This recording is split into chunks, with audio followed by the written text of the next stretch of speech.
Meus amigos, ao cabo de 3 partidas pelo Campeonato Brasileiro, o torcedor de Ceará e Fortaleza, ele quer saber como andam as equipes e quais as perspectivas dentro desse Campeonato Brasileiro 2020. No caso do Ceará, eu vou me apoiar, vou me ancorar numa posição do treinador Guto Ferreira. O que foi que ele falou? Eu preciso, ali do meio campo para frente, de um jogador, ou jogadores, digamos assim, que deem um link maior, que com isso potencializem os outros no sentido de dar ao time do Ceará uma capacidade maior nas finalizações, em resolver, afinal de contas, no aspecto agressivo, no sentido de procurar ganhar o jogo. O time teve um comportamento defensivo. Todo mundo percebeu no jogo passado. Isso cria uma dificuldade. 2/3 dentro de uma postura defensiva é uma sofreguidão que muitas vezes não vale a pena. De repente tem uma penalidade, um gol de contragolpe e acabou tudo. Fica realmente a desilusão. Compreendemos até os problemas de contusão que o Ceará tem enfrentado. Mas esses jogadores de maior envergadura, eles são necessários para se pensar numa campanha sem aflição, como aconteceu nas temporadas anteriores. Jogo do domingo passado, o Ceará fica 2/3 na defensiva. 2/3 da defensiva de um jogo é muita sofreguidão. De repente, comete uma penalidade, leva um gol de contra-ataque, acabou a brincadeira. Fica a desilusão. E o desperdício. Aproveitar o jogo diante de um Atlético que não foi nada que se pintou.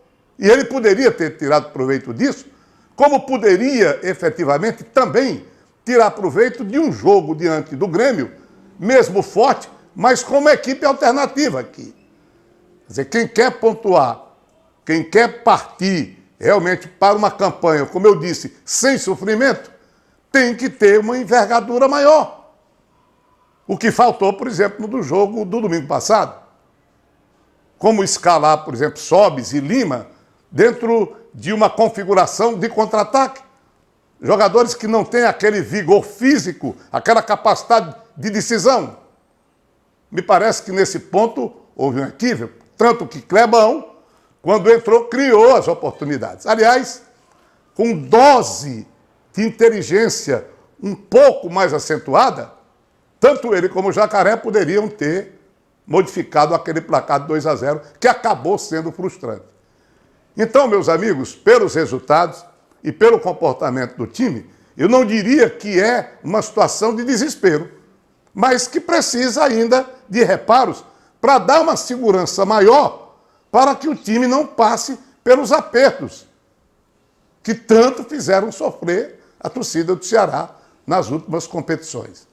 É cedo ainda, concordo, é cedo ainda, mas é preferível falar agora, detectar os problemas, do que chorar depois. Chegamos ao time do Fortaleza. E aí a coisa é realmente muito séria.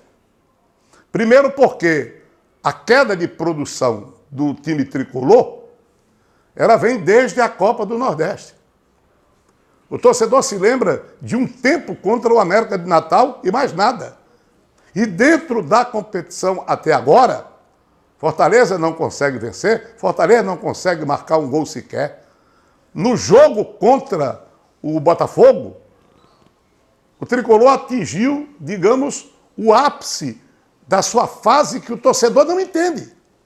Fortaleza perdeu a sua identidade. O Fortaleza quer trocar passe, segurar a bola e não consegue. Ele quer fazer uma marcação mais adiantada e não consegue. Ele ficou sem uma identidade, vou repetir. Nem faz o jogo cadenciado, que não tem nada a ver com a característica dos seus jogadores, e nem consegue imprimir velocidade, que sempre foi o seu forte. Junte-se a isso, some-se a isso, a má fase dos jogadores. Cadê o futebol do David? Cadê principalmente o futebol de Romarinho? E os centroavantes que o time tem? E o Oswaldo, que todo mundo sabe é muito mais do que isso, e que saiu insatisfeito quando foi substituído. E o setor de meio campo mais contido, por não confiar na progressão do time. O jogo do domingo passado foi horroroso. Não adianta essas evasivas do Rogério Ceni, que inclusive tem errado até a mão nas substituições. Então é preciso se reconhecer isso exatamente agora, porque o Fortaleza, que aí está, é uma caricatura do time que fez uma grande campanha, por exemplo, no ano passado. Essa análise, que eu considero até um tanto quanto superficial, ela não é definitiva, só são 3 jogos, ou só foram 3 jogos, mas importante detectar esses aspectos visando a caminhada ou a continuação dela daqui por diante. Era esse o recado.